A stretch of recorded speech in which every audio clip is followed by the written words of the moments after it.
আসসালামু আলাইকুম। প্রিপোজিশনের খুব গুরুত্বপূর্ণ একটি ভিডিও নিয়ে আপনাদের সামনে হাজির হয়েছি। আ এই প্রশ্নটি সিলেট বোর্ড এবং কুমিল্লা বোর্ড ২০২৩ এ এসেছিল এইচএসসি এবং প্রিপোজিশনের তো এভাবে আলাদা কোনো হয় না। অর্থাৎ জবের জন্য হোক বা 10 ক্লাস 10, 12 একই ধরনেরই আসে আরকি। অ্যাপ্রোপ্রিয়েট এবং সাধারণ প্রিপোজিশন মিলে আমি ব্যাখ্যা দেওয়ার চেষ্টা করছি। Corruption is a curse. দুর্নীতি, করাপশন হচ্ছে দুর্নীতি, ইজ এ কার্স একটি অভিশাপ। এ নেশন একটি জাতির কি জন্য, একটি জাতির জন্য এটি একটি অভিশাপ। তাহলে এটি আমরা কি বলতে পারি? এটি হচ্ছে ফর, নিমিত্তের জন্য। এটা হচ্ছে নিমিত্তে বা জন্য, এটার জন্য হচ্ছে হয় কি ফর। এটা হচ্ছে চতুর্থ বিভক্তি, এজন্য কিন্তু আমরা ফর ব্যবহার করতে পারি। এরপরে আছে হচ্ছে ইট ইজ গ্রেট হিন্ড্রেন্স, অর্থাৎ বাধা, এটা একটা বৃহৎ বাধা বা বড় বাধা। ড্যাশ দ্য ডেভেলপমেন্ট, এই যে হিন্দার মানে হচ্ছে বাধা, এটির সাথে সবসময় অ্যাপ্রোপ্রিয়েট প্রিপোজিশন টু বসবে। হিন্ড্রেন্স টু বাধা দেয়, উন্নতিতে বা কি হচ্ছে ডেভেলপমেন্ট বিকাশে বাধা দেয়। Dash corrupted people a nation will surely suffer, মানে এই দুর্নীতিগ্রস্ত মানুষের কি জন্য, দুর্নীতিগ্রস্ত মানুষের জন্য একটি জাতি অবশ্যই ভুগবে। তাহলে ফর এ করাপ্টেড নেশন, একটি জাতির জন্য, দুর্নীতিগ্রস্ত মানুষের জন্য a nation will surely suffer dash the long run. এখন এইখানে এই প্রশ্নটি কিন্তু একটি জটিল। সাধারণ চোখে আমরা কিন্তু যেটি আছে সাফার ফ্রম মানে হচ্ছে ভোগা, কোনো সমস্যায় ভোগা, তাহলে আমরা কিন্তু সাফার ফ্রম দিয়ে দিতে পারতাম। কিন্তু এইখানে সমস্যা হচ্ছে এই যে ফ্রেজ দ্য লং রান, এইটি হচ্ছে ইন দ্য লং রান একটি ফ্রেজ আছে, পরিণামে ভোগা। এখানে এটি যদি ফ্রেজ না হতো, অর্থাৎ suffer dash in the long run থাকতো, তাহলে কিন্তু আমরা এই গ্যাপটাতে ফ্রম দিতে পারতাম, এই গ্যাপটিতে কি দিতে পারতাম, from.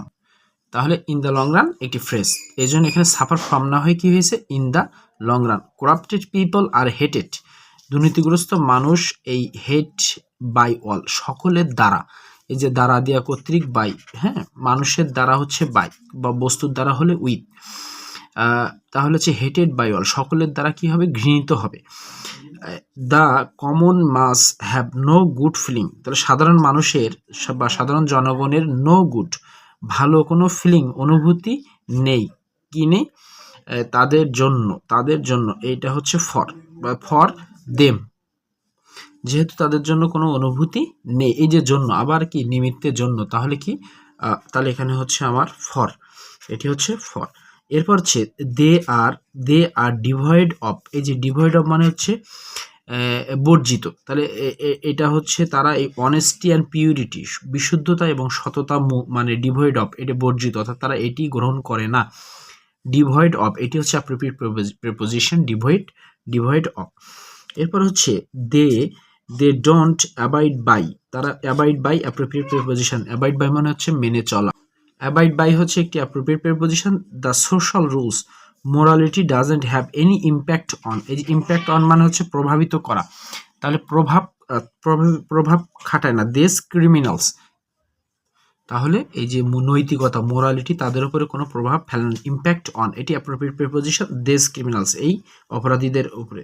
They bring no sweet fruit for their, তাহলে তো তারা কোনো ভালো ফলাফল বয়ে আনে না তাদের এই মাতৃভূমির জন্য। And so it is high time, সুতরাং এটা হচ্ছে একটি উপযুক্ত সময়। উই স্টুড এগেইনস্ট মানে কি, তাদের বিরুদ্ধে। দেম ইউনাইটেডলি একত্রিতভাবে, এই যে স্ট্যান্ড এগেইনস্ট কোনো কিছুর বিরুদ্ধে দাঁড়িয়ে যাওয়া।